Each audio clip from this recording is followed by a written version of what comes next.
Canines of Canvey here, and we just wanted to come in and just really talk about this, the rescue situation. There's a real horrific thing going on right now, and it was really important that me and Susie actually addressed it and just spoke about, we're not going to go into the details of it, obviously it's a police investigation, but mostly what's important is just that people A, are aware of it, but also B, that you know what you need to do. So we're just going to go through a little bit of what happened. Basically, there was a guy called Save a Paw Rescue, who was essentially, from what I've looked at, is a lot of the dogs were being rehomed because of behavioural issues. So we were having just this discussion beforehand and saying that no dog should be given up due to behavioural issues. I'm not talking about any other situations. There are dire situations where people can't physically, emotionally, mentally look after their dogs anymore, okay? And I understand those situations. We're not here to judge. But what we're saying is just that a lot of these dogs were giving up because they were reactive, they were aggressive, they weren't getting on in the home environment. And a lot of these dogs that have gone missing, so let's just go back on the facts. There were 37 dogs that were found dead. There were dogs that were kept in freezers. There's a whole host of dogs that have gone missing, completely lost trace of all of these dogs, right? And a lot of these dogs were given up on the premise that this guy was going to rehabilitate them in his premises, and effectively either give them back to the owners where they're all trained up and done, or sell them on again, right? From there, a lot of these dogs have gone missing and nobody knows where they are. So first things first, if you do have a dog that you've rescued that is on the Save a Paw, there is a group. I'll put it in this link when this is up on Facebook or YouTube. I'll put the link in there so that if you have got a dog and you've rescued it from whatever rescue, and it could have completely been through complete normal procedures, legitimate rescue wherever, you do need to make contact with everyone, because it's a police investigation at this moment in time. So what we were just discussing was, never ever feel that you need to give your dog up because of a behavioural issue.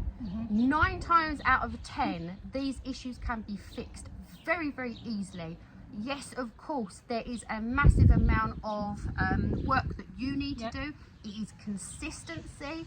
It is always being a leader. You do have to step up. It's not a overnight sensation, quick hack, that's it, it's done. Some things are, but there is a process that me and Susie come into your house to do. This isn't about promoting our business, we're just simply stating facts today.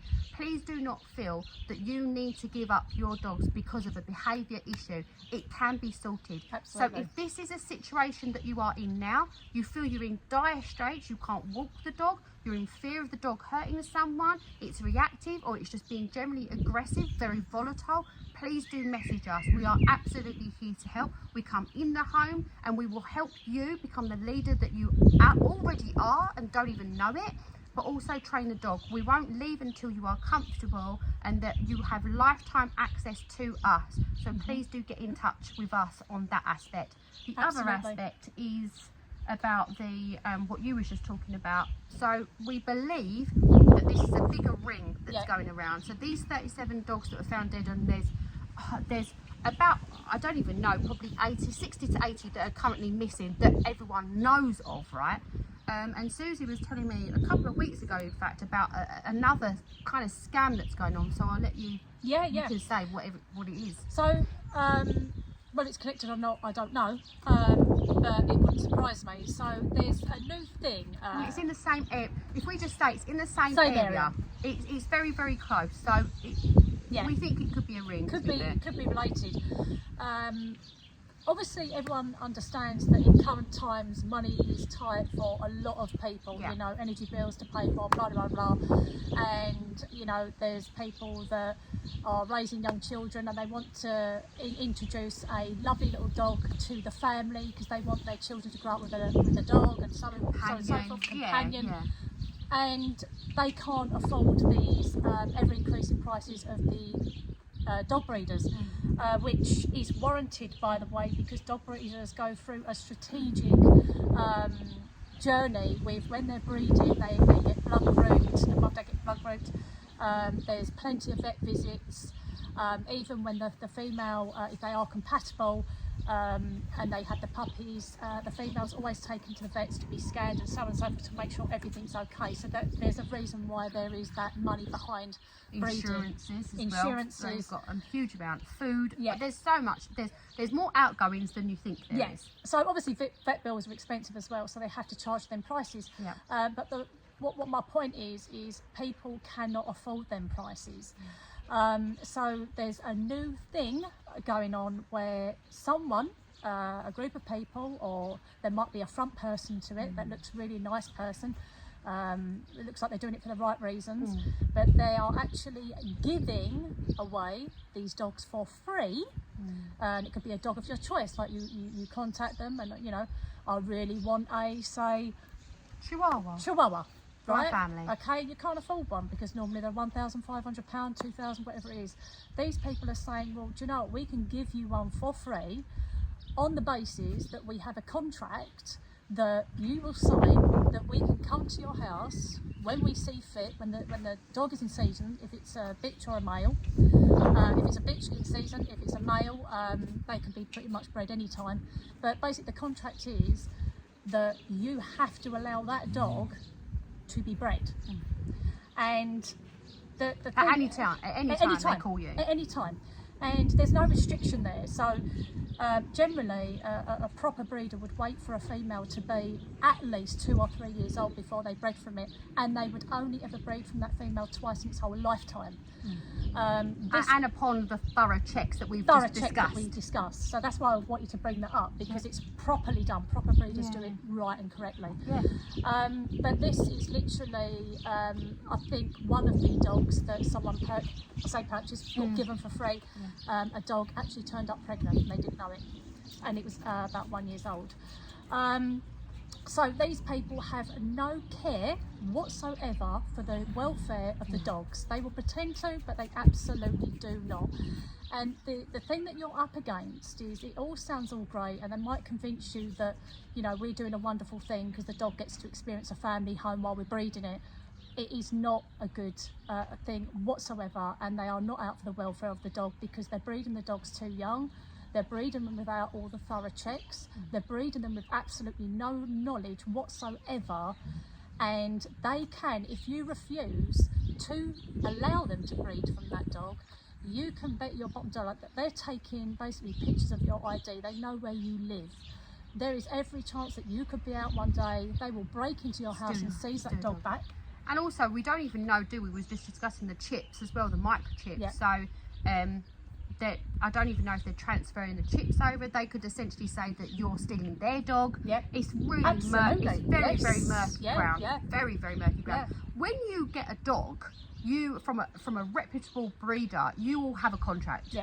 And in that contract, 9 times out of 10, if they're a reputable breeder, mark my words, they will have the first refusal for the dog.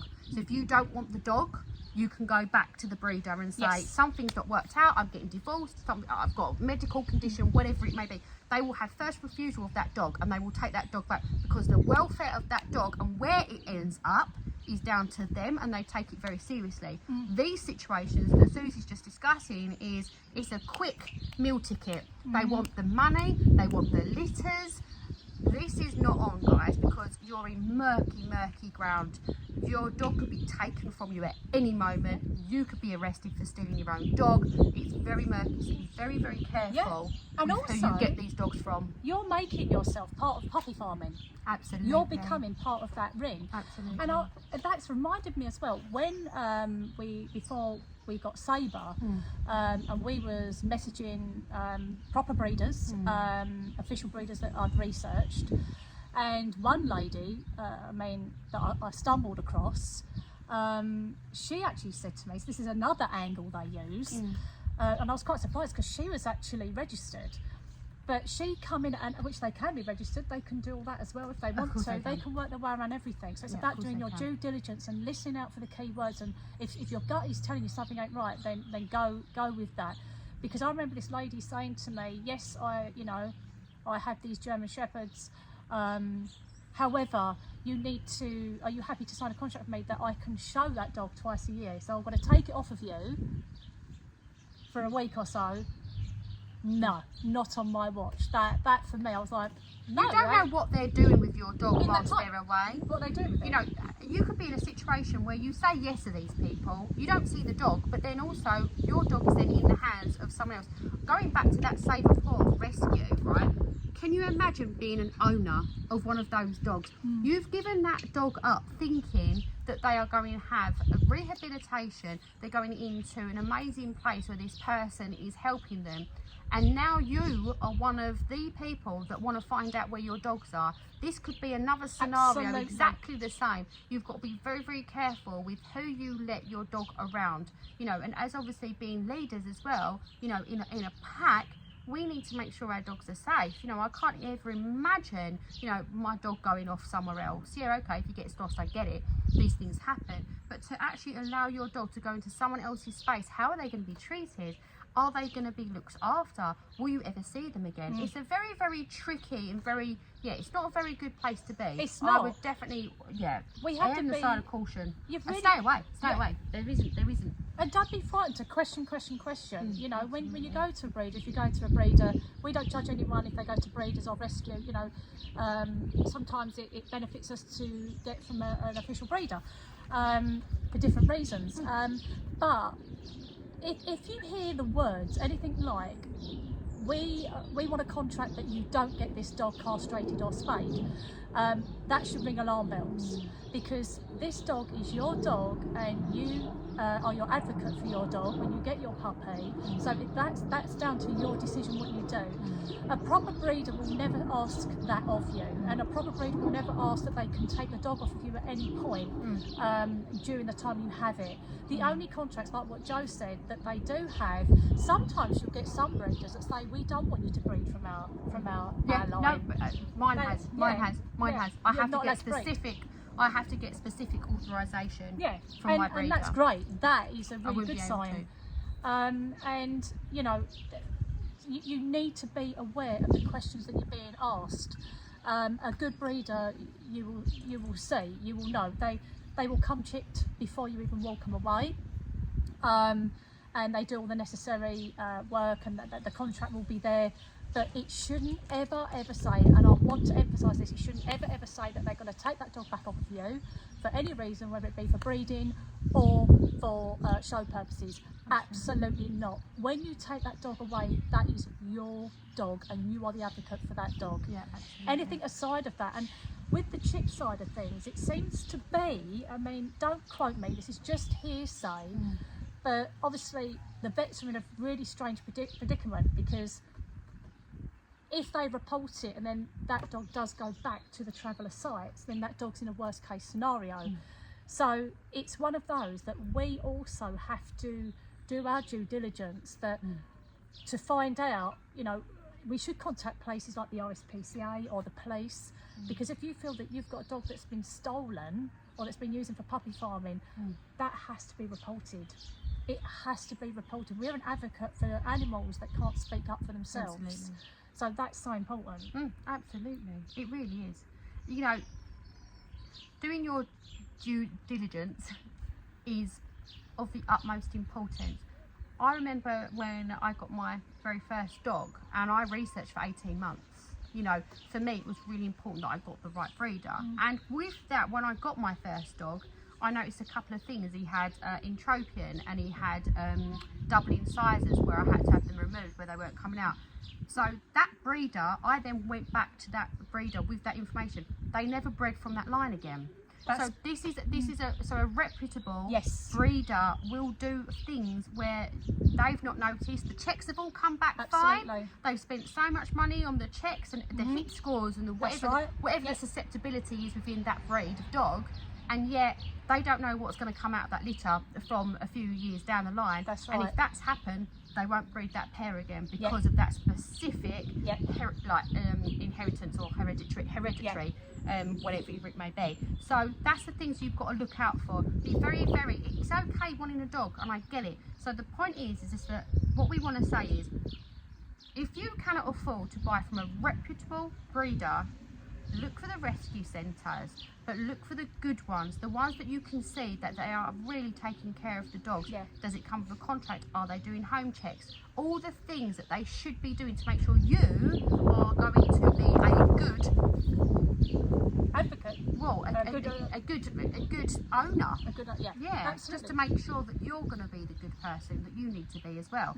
It's irresponsible of any rescue to just let the dogs go to anyone. So you'll see that if rescues put, and I get that they have to use different ways and modalities of things to put across, but really rescues shouldn't be advertising on free like gum trees and free ads and stuff like that, because that to me is screaming that they don't have that reputable following. That's right. And really you've got to make sure that, yes, of course you can be hoodwinked. Every person out there could be hoodwinked. Definitely. We could be hoodwinked easily, and I understand that. These are but professionals. You do have to make sure that you do your research, right? And the last thing we want to say on this as well, don't we, is about if you do have a rescue, if you are thinking of getting a rescue, we've already said, Susie done a video on this a while back, we are offering free training for your rescues, because it's so important for us to be able to help you. What we don't want is someone who's got a rescue and that dog has then got behaviour issues because it's in a new family, and then that gets sent off for two. That's called a yo-yo dog. You'll have this a lot. You'll see a lot of yo-yo dogs, right? We're trying to prevent that. So if you have recently got a rescue that you're having trouble with and you're thinking, have I made a mistake? Please don't. Just message us. We can offer you a free training session, completely free. If you are thinking of getting a rescue and want us to come with you, or want us to be in the mix of it all, in the process and helping you, please do get in contact with us. We just want to make sure that people are making the right decision. Also, to just say on this very, very briefly, don't ever go for a dog that looks nice. Go for the dog that will match your family energies, the family dynamics. If you've got a working dog and you are on the lazy side, you don't want to be going out for hikes and stuff like that, that's not going to be the right dog. He might look cute, or she might look cute and cuddly. That's not the right dog for you. If you have got a bulldog that's up for adoption, get that one instead. That's going to be the more low energy type of dog, right? Match the energy with the dog, not the cuteness factor, please. And if you have any questions on any of that, please do message us. We're so passionate about helping people, and we just want to get that across that it is completely for free. So and don't also be frightened to go out of your area to rescue. Because we rescued our Zeus, and he come from Wales, a lovely little company called Many Tears. They are fantastic. They even pet test. They do so many great things. They're a great little small independent rescue. They also deal with cat rescue now too. So don't feel frightened about it, because sometimes it can be a nice little weekend away. We incorporated it with a night away in Wales. They've got local people to this area. They cover all around the country. They've got people that do home checks, so they do all that thoroughly. And then you go there, you see the dog, and then if they're happy with you and you're happy with them, then you take the dog home. So don't be frightened to go out of area as well, because there's loads of dogs all around this country. It's not just in our hometowns, it's not just in our local cities, they are everywhere. So please do look further afield as well. And remember, dogs not just for Christmas. No. That's the whole thing that we had back in the days. Don't buy a dog, don't buy it for Christmas.